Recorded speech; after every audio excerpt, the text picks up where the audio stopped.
So starting off with a topic on trustee changes and variations, and I can see everyone going, oh, yawn, what are we talking about those for? And that's the usual kind of, that's usually where they're placed in a transaction. They're just a chore that has to be done. They're not something that we think too closely about.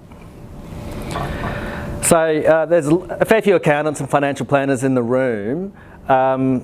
And so a lot of you guys would be using, the online providers for super deeds and trust deeds, and even for those deed variations where you upgrade those super deeds. Does anyone use them for changes of trustees, or do lawyers actually do those? So I think if you read the fine terms with those two, they say, oh, if your deed says this, then this change of trustee works. But deeds say a lot of funny things, and I'll get to that soon. And have anyone here done one of those limited recourse borrowing arrangements through a super fund with a bank for one of those older style of super funds that's been around since the 90s and has had 5 deed variations? Yep, Peter has, a couple of people have. So the bank goes through every deed variation, and there might be 8 of them, and they say this one wasn't witnessed correctly, you need to do a deed of ratification to get that one fixed up. This one didn't refer to the right clause number, you need a deed of ratification and rectification for that. And so by the time you get to settlement, and with all the deeds that you've got to lodge at the titles office, you need a wheelbarrow pretty much to get it there. And again, everyone says, bloody banks, what do they care about making my life difficult for? The reason is because they've got to know that they're dealing with the right trustee. They've got to know they're dealing with the right trust deed, otherwise their security might not be enforceable.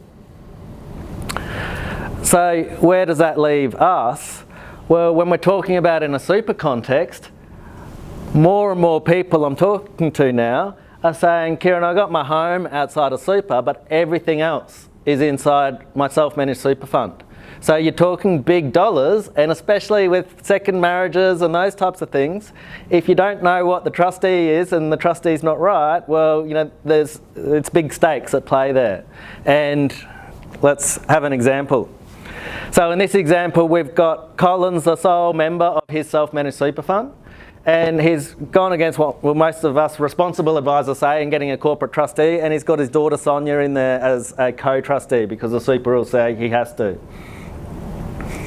Jennifer ends up moving in with Colin. They're in a de facto relationship in 2010. And of course, what's the first thing you do when you enter into a relationship? You call your accountant and say, hey, can you get her into my superannuation fund? So we get rid of Sonia, and we'll put my spouse Jennifer into the super fund. And in this case, the accountant, and I'm getting a few frowns with my depiction of an accountant in the picture here. They're not all being counters like that. But in this case, I'm no good with the calculator, Paul. And in this case, so the accountant said, look, no worries, I'll prepare the minute and the resignation. So prepared the resignation, Sonia signed it, I resigned as trustee. The minutes said Sonia's removed as a trustee and Jennifer's put in a spot. And it ended up after time, all 3 of them had signed those minutes. So everyone goes on, that seems pretty right. And as if Colin and Jennifer are the trustees of the fund. Then in 2017, Colin gets his estate planning done as part of that, a binding death benefit nomination, everything to Jennifer. And then the accountants are saying, oh, look, we've got all the big super fund changes. You never did a proper deed of change of trustee back in 2015. We better do that now so we can do this deed change properly. And so they did the deed of change of trustee, but the accountants are in court, or someone from the accounting firm saying, oh, yeah, we dated it we dated it 2015, but really signed it in February 2017. So it wasn't a real good look in front of, the courts. But of course then, shortly thereafter, Colin dies. And so this is an example of, what lawyers are doing now. So Sonia says, well, me and my brother, we're not getting any of these super benefits, we'd like to have a crack. And so they go to the lawyer looks through all of the documents and says, oh, look, this deed change doesn't seem to be, these minutes back in 2015 aren't strictly in compliance with the deed. The resignation wasn't accepted by the trustee as required by the deed, and there wasn't notice to the outgoing trustee, effective notice in writing. And so they had their court case about it, and luckily for Jennifer, the court actually found in her favour and said, look, the minutes did constitute notice in writing, but the resignation, wasn't effective because it wasn't accepted. But, that could have easily gone another way. But that's what's happening now for these death benefit disputes, is people are engaging someone like me to go through every document and try to pick it apart, because the effect is if Sonia was still the trustee, the binding death benefit nomination wasn't served in accordance with the deed, wasn't served on her, and therefore wasn't enforceable. And Sonia was still that trustee who would determine where those death benefits go. And so that's a case in Queensland last year. Other cases, Katz and Grossman. A few people would have heard of that one. That's one that's talked about a lot at these types of seminars. People often say that's authority to say that your will has no influence over where your super goes. But it's not authority for that at all. The parties had already agreed beforehand that that was the case. It's actually a case about a change of trustee. So in that one, it was a similar situation. Father and daughter as trustee of the self-managed super fund. Father died, and then daughter under the Trust Act appointed her husband so she could distribute the death benefits to herself and ignore the brother and ignore the will. And it was a case about whether that change of trustee was effective, which it was. Moss Super and Hayne was about 10 years ago, and that one was one that went the other way, and that was one of those old principal employer funds.